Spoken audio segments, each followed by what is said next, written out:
Hello guys, welcome back to my channel. আজকে চলে এসেছি একটা খুব ট্রেন্ডি রান্না শেয়ার করতে তোমাদের সাথে। গাছ থেকে পেড়ে নিয়েছিলাম কয়েকটা আম, সেখান থেকে দুটো আম নিয়ে রান্নাঘরে গিয়ে চলে গেছিলাম পোড়াতে। এই যে আমি দুখানা আম নিয়ে পোড়াচ্ছি, সাথে রসুন আর কাঁচা লঙ্কাও নিয়ে নিয়েছিলাম। এগুলোকে একটা স্মোকি অ্যাপিয়ারেন্স আসা অবধি পুড়িয়ে নিতে হবে। যারা ফার্স্ট টাইম আমার ভিডিও দেখছো, অবশ্যই আমার চ্যানেলটাকে লাইক অ্যান্ড সাবস্ক্রাইব করতে ভুলো না। ও যা, আজকে কি রান্না করছি সেটাই তো বলতে ভুলে গেছি। আজকের রান্না হচ্ছে ঠাকুরবাড়ি স্পেশাল আম পোড়া চিকেন। তোমাদের সাথে কথা বলতে বলতে ওরা আমটাও পুড়ে গেছে। এবার আস্তে আস্তে রসুন আর কাঁচা লঙ্কাটাকেও পুড়িয়ে নেব।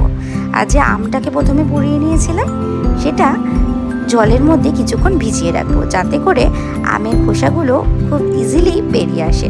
এবার এভাবে আমি আস্তে আস্তে আমের খোসাগুলো ছাড়িয়ে আমের পাল্পটাকে বার করে নিয়েছি। আর এদিকে নিয়ে নিয়েছিলাম পেঁয়াজ, আদা, রসুন ও কাঁচা লঙ্কা। রসুন আর কাঁচা লঙ্কাটাকে আমি পুড়িয়ে নিয়েছিলাম, তো সেটা দিয়ে আর বাকি আদা দিয়ে ভালো করে আমি মিক্স করে নিয়েছিলাম। মিক্স করার পর এর মধ্যে মিক্স করে নিয়েছিলাম কাসুন্দি ও মধু। এখানে মধু দেওয়া হয়েছিল কারণ আমের টক ভাবটাকে অ্যাডজাস্ট করার জন্য। ভালো করে মিশিয়ে নেওয়ার পর এর মধ্যে দিয়ে দেবো অল্প পরিমাণ সর্ষের তেল, কারণ পরের রান্নার স্টেপেও আমাদের কিছুটা সর্ষের তেলে লাগবে। এরপর ভালো করে সর্ষের তেল মাখিয়ে নিয়ে এই পেস্টটাকে রেখে দেবো। এরপরে আমি এখানে 500 গ্রাম মতো চিকেন নিয়েছিলাম।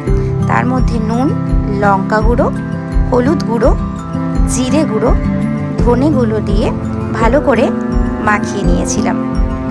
আর আগে বানানো যে আমের পাল্পটা ছিল সেটা দিয়ে ভালো করে মিক্সড করে 1.5 থেকে 2 ঘন্টা মতো এই চিকেনটাকে ম্যারিনেট হওয়ার জন্য রেখে দিয়েছিলাম। আর হ্যাঁ, এর মধ্যে দিয়ে দিয়েছিলাম আর একটুখানি সর্ষের তেল। এখানেও কিন্তু সর্ষের তেল আমি অল্প পরিমাণেই ব্যবহার করেছি। এরপরে উনুনে একটা কড়াই বসিয়ে তার মধ্যে সর্ষের তেল দিয়ে দিয়েছিলাম। এই যেটুকু সর্ষের তেল নিয়েছি, এই সর্ষের তেলেই কিন্তু পুরো রান্নাটা হবে। এর মধ্যে কাটা পেঁয়াজগুলো দিয়ে ভালো করে লাল হওয়া পর্যন্ত ভেজে নিতে হবে। তারপর যে ম্যারিনেট করা চিকেনগুলো ছিল সেগুলো এই পেঁয়াজের মধ্যে আমি মিশিয়ে ভালো করে 15 মিনিটের জন্য কুক করব। যে বাটিতে চিকেনের মিশ্রণটা ম্যারিনেট করেছিলাম সেটাতে অনেকটা মশলা লেগেছিল, তাই সেটাই ধুয়ে একটু জল আমি এই মাংসটাতে দিয়েই আমি কুক করে নিয়েছিলাম।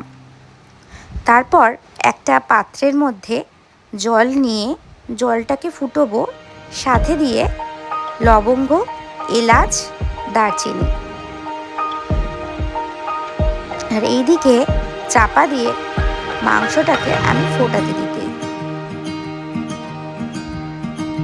মাংসটা এদিকে ফুটছে আর এইদিকে আমি ওই জলের মিশ্রণটা তৈরি করে নেব। 5 মিনিট মতো এটাকে ফুটতে দিতে হবে।